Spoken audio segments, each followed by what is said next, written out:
Hey, what's up, fam? You got Dalton here, and we are on a war recap. This is actually the last war recap before we are kind of taking a break while our players are in Poland for the CWL. And this team, as you can see, was another Champs 1 team with another, I don't know, I mean, we've had like 7 or 8 crazy matchups against Champs 1, and it's been tough. You know, we've had a lot of decent opponents, and luckily we came through. We all came together and worked hard on our attacks, and yeah, here we go. We've got Godwin starting it off, and he's going to be doing a queen charge with a wall breaker entry. From here, he was trying to get that Inferno tower. He wasn't able to get into that actual Inferno compartment there, but this queen's gonna wrap around, and he's gonna start that king on the 3 o'clock side, and then from there he's got miners going straight around. So doesn't necessarily have a perfect L shape yet, but he is gonna make it that way with just the overpowering of these miners going through the core there, and then he's using the stone slammer on the back side, which is going to be huge because look at all the defenses that Stone Slammer's taken out, which hurts, any troops out, and he has hogs inside of it, which is going to be awesome because it's taking out the rest of those hidden Teslas and the rest of those troops. So the queen is still in the same corner, and is actually going to get into the center compartment after punching through a couple walls there, and then has access to that Inferno tower. So excellent attack. I know that's not how it was going according to plan, but it definitely worked out in his favor. All right, now we have Link here, and Link, man, this guy is a beast. And when I say this guy's a beast, I mean this guy is a beast. He is doing a queen walk into kind of the town hall area, and because with the access from that queen walk from that direction, she is going to be able to take out the enemy queen, the enemy king, the town hall, and is even going to be jump spelled into the core there, which is going to get that enemy CC out of the way. And then once it CC's out of the way, he's going to be doing a Stone Slammer Lalo. Couple minions on those lava pups to make sure that they don't hurt the healers too much. And even activates that tornado trap there for a second. And then from there, he's going to be doing a Lalo from the 430 clockwise, and just proper haste spells. This base was, it was a little different, but basically that queen is going to end up taking out the entire left or right flank of that base, and the backside Stone Slammer is going to do huge damage and going to take out that multi-target Inferno alongside the queen. So then, when it comes down to it, he's got cleanup troops. That siege machine still hasn't popped. Like I've said before, if your siege is not used by the end of this, at the end of any raid, Town Hall 12, you're doing it right, and that was a prime example of that. Now we've got, oh man, this is an excellent attack here. Using a Stone Slammer entry with that CC, and he's actually going to be doing a E-clone on that little section, or that like compartment there, and is going to take out the queen, and then even the enemy CC, not including that baby dragon, and that baby dragon is going to move over to the troops, the heroes that have been placed, because he wants to get that town hall taken out with just the heroes. So he's suing in the heroes on that town hall. Queen's ability on the town hall to finish it up. King pushed slightly to the left, and if you notice on that left hand side, it's basically all just trash structures except for a couple defenses near the middle. And he's at 35% before he starts the Lalo of this raid, and then the Lalo is going to go all the way across the right-hand section of this base, and is just going to be overpowered. Backside loons to distract that wizard tower. And it was like, this raid, but the kill squad time on this attack, and the Lalo portion, was over in just a matter of seconds. Look at, he only had half of the base to really cover there, and that was an excellent attack, super OP. Next up, we have Hawk. This man is an animal. He has been doing nothing but tripling ever since he came into JO. And he's going to be doing a queen walk hog attack. And notice how many hogs he's using here, right? 32 hogs. So he's using that wall wrecker as the entry for the queen walk into the charge, and lines it up perfectly with that multi-target Inferno to make it all the way down to take out the Eagle artillery. And the king's going to take out all the trash structures on the left-hand side outside of the town hall and that extra layer of defenses. Then from there, the queen is going to take out the enemy CC. I mean, just crazy value from this queen charge here. Taking out, I mean, everything. The only thing left is the town hall and that multi-inferno on the 12 o'clock side. But he's got plenty of heal spells and even sent the warden with that group of hogs. Now the warden, don't scare us there, warden, was trying to get little frisky and go towards those wizards on that cleanup, but luckily that warden circled around, and there was a tornado trap on the town hall there. And my favorite part of the whole raid is when those hogs target those skeleton traps, and that's the way to do it, guys. That's Hawk on an insane queen walk into a charge hog raid. And the warden was on the hog. So, I mean, just incredible raids here. All right, now Link here. I'd like to say I got the assist with this one. I did the first attack and got a 99% time fail because of that gold storage up at the 12 o'clock town hall compartment. But Link is able to clean it up and show me how it's done here. He is doing a queen walk into a queen charge through the town hall, and then is going to have a kill squad go in there with it. And that kill squad is going to be composed of the wall wrecker and the king and a few bowlers on the backhand side.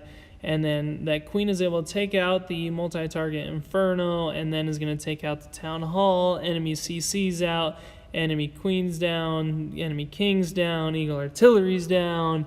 I mean, you name it, it's getting taken down by that kill squad. And then he's going to do the hogs from about the 11 o'clock going clockwise. And, like we say, super tight pathway for these hogs. These hogs, they're pretty sensitive and pretty fragile. So if you can get all of them into the diameter of that heal spell, that is clutch. And look at the overpower on this raid. He's got, the cleanup troops. He's got probably 15 hogs there. Queens of full health, wardens of full house, just OP. He was definitely able to clutch that attack. So great job there, Link. All right, next up we have Artemis, and like I've said, Artemis, he took a little break and he came back strong, and he is doing some raids that I would only hope to see on main stage at Poland. So this is what we're talking about right here. He's Suian heroes. He likes to do the Sui hero, Stone Slammer, Electrone, and then Lalo, or different versions of the cleanup at the end. Whether that's Lalo or Hogs or what may have you. But from here he sends a Stone Slammer in, and that Stone Slammer contains an E-Drag that he's going to clone. And then, look at 50%, and he hasn't even sent in the main part of the raid yet. Just insane. And look at what he's taken out. He took out the Eagle artillery, enemy CC, a multi-target Inferno, the enemy queen, and then the Lalo. All it really has to do is take out a couple more multi-target Infernos, and he's got a healing spell, which is huge. And I look at the overpoweredness of this raid, guys. He still has a hound that has not popped. What? This guy, he came in and is doing an extremely good job. So, props to him. All right, now we've got this attack. It is going to be basically a mass hog. He's suing the Stone Slammer into that area, and he's actually going to do a clone on it as well. And that clone is going to take out huge defenses and the enemy queen there. So it takes out a multi-target Inferno and the queen. And then from there, that E-Drag is still standing and going to chain some more value throughout the rest of this raid. From there, he is suing the heroes on the right-hand side, 2 o'clock. And then he has got an extreme amount of hogs that are just overpowering all of these defenses and the warden's ability with the hogs over the town hall.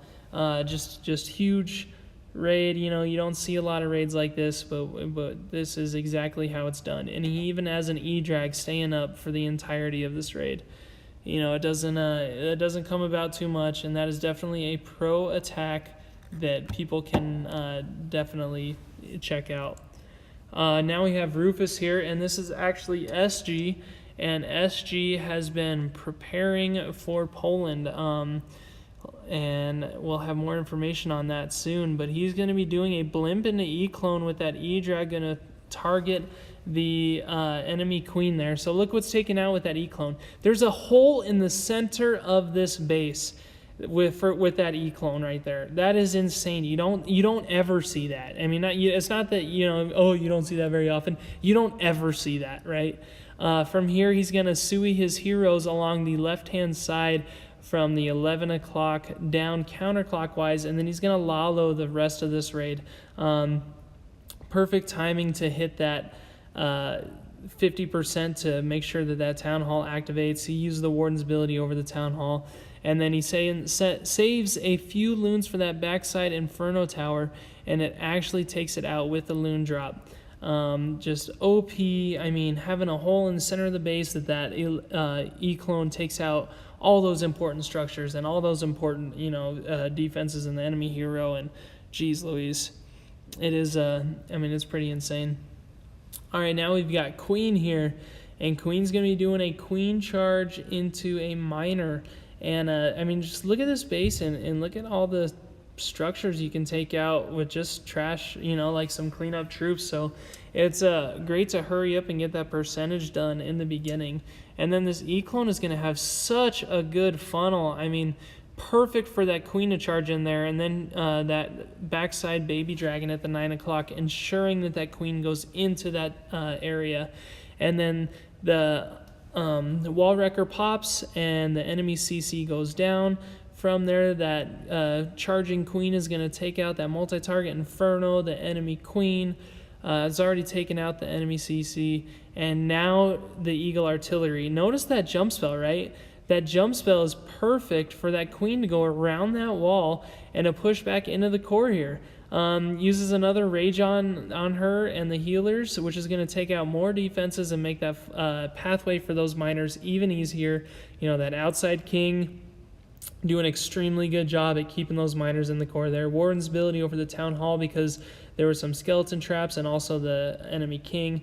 And then from there, Swag Warden's ability basically stuck on that wall and just wanted to get through and get this raid done quicker, and that's how it's done right there. Queen with an outstanding attack. Those are great to watch and great to learn from. All right, now we have got that name, and I believe this is Pelo or Pelox. Not sure the correct pronunciation of that one. But he's basically got a super easy funnel for a Queen charge. That moat on the right-hand side there of that little compartment there is huge. And he's got a double Ice Golem, double Loon CC, which is going to be huge because it freezes that Queen and the other defenses in the area to keep that Queen alive. And that King has gotten so many structures along the bottom hand of this raid up to that 9 o'clock area. Just raising that percent up, which is great because this Lalo is going to need that percent. And notice how he knows how to jump into that Eagle Artillery area from there. A lot of raids you see him move just straight through the base, but on this one, it's just a perfect raid where that Queen is going to take out half of this base just on one side, and then the Lalo is going to take out the other half. Like I said, that King really needed to drop that percentage to activate that Town Hall because those loons would have gone straight over that Town Hall if that King wasn't there to pick up that percentage. And then from there, the loons have a super easy job of cleaning up those last structures. A couple backside loons to take out those that cannon to make the process go even quicker on the cleanup. And then from there, he's got loons, archers, minions, Queen, Warden, just, you name it, he's got it for cleanup. All right, from this one, we've got Shaner. And Shaner, again, is another one who has been putting up an insane amount of triples. And he's going to be starting it off with an E-drag funnel. That E-drag is going to just chain that entire 9 o'clock compartment. And then from there, he's going to send in the wall wrecker at the exact 12 o'clock, which is going to push into the exact core there. That King is doing huge huge value of keeping that funnel into the core there. Warden's ability, and look at this. This is a mass witch bat attack. This is, I don't think this is my first time commenting on a mass witch bat attack like that. And he basically just charged all the way into the core there using that kill squad. Those bats weren't able to stay alive for long, but as we say, the kill squad will win these bat attacks, because if you have a strong kill squad, they definitely get the job done. And as you can see here, these witches are just doing work and taking out defenses here and there, and I mean just clutching up on that cleanup here. And yeah, sure enough, there it goes with the skeletons just taking out structure after structure for an easy cleanup. That was a cool raid. You don't see those very often. Shaner, I applaud you. That was a really cool attack. All right, now we got Craig here, and this is kind of an awkward base, but this awkward base really makes for an easy L-way path, right? So this base was obviously hit before, so he knew where some traps were. And with that being said, he sent the loons there to get rid of the seeking mines and etc. And then from there, he sent a wall wrecker in to take out this compartment. King's going to take out the enemy queen. Enemy CC is taken down. We've got a P.E.K.K.A. into the core there, doing a huge amount of damage. And then from there, he's going to do a very big Lalo attack. I don't want to say it's spam, but he's got a lot of loons just spread out, you know what I mean? So it's a tactical loon. Warden's ability over that town hall with only a couple loons there. I think there was only 2 alive in that. And, that single Inferno is what really hurt this guy, because I guarantee you if it was a multi-target Inferno, this raid wouldn't have had the final touch like we're seeing now. And also that Wizard Tower got distracted by that that attacking Warden, which was huge as well to keep those loons alive. So that was a really fun attack. Craig with a great triple. And yeah, these wars, they've been really tough. Even these bottom bases, just because they're not maybe max walls, they're still extremely tough. So yeah, we've had a lot of tough ones, and we're still able to pull through, which has been a lot of fun. And to finish up this video, we've got Queen doing a E-clone, a Sui Hero E-clone, and as you guys can tell, this base looks kind of familiar. The enemy number 3, I believe it was one of the first replays that we did from Artemis or Wen, who tripled this one. And it's basically the same format and whatnot, and so it was kind of already known what to do, but it's great watching, copied attacks and making sure that it was a triple. So here you go. You got an excellent copied attack from Queen. Artemis cracked it, and Queen just put us on another triple, which was huge. So she was lawlowing just clockwise from about the 6 o'clock. So we've had a stretch of bad wars, and we are, we're pulling through. We're averaging probably anywhere from 10 to 15 triples, but we're having a lot of fun. And this is the last war before CWL starts, so we are going to be moving back to Black Rose during CWL, so pay attention to my Black Rose recaps. It's basically the same people. Sorry, I do have one more Town Hall 12. This one's just a little bit rushed, so I'm just going to keep talking about the CWL in Poland. Our team, as I'm recording this, our team is en route to Poland right now, which is just insane. These guys are getting a fully paid vacation to go do their favorite thing, and that's game. You know what I mean? Like, these guys, this is such a blessing and such a cool deal from Supercell and the esports league, providing this kind of material. This is like what real esports is, like the competitive Call of Duty teams, the competitive, you name it. This is, this is that determining factor that is going to make Clash of Clans a full-blown esport thing. And I'm loving it. I am fully invested into this, and I want to be here to represent with, just ordinary, and I want to make this happen, and maybe I'll be able to go to Poland one day. Well, guys, that is going to be a wrap for the video, and I really hope you guys enjoyed it. Please pay attention to my Black Rose Wars. That was a 14-2 triple score against a tough Germany clan. All right, guys, I appreciate you, and we'll see you around next time.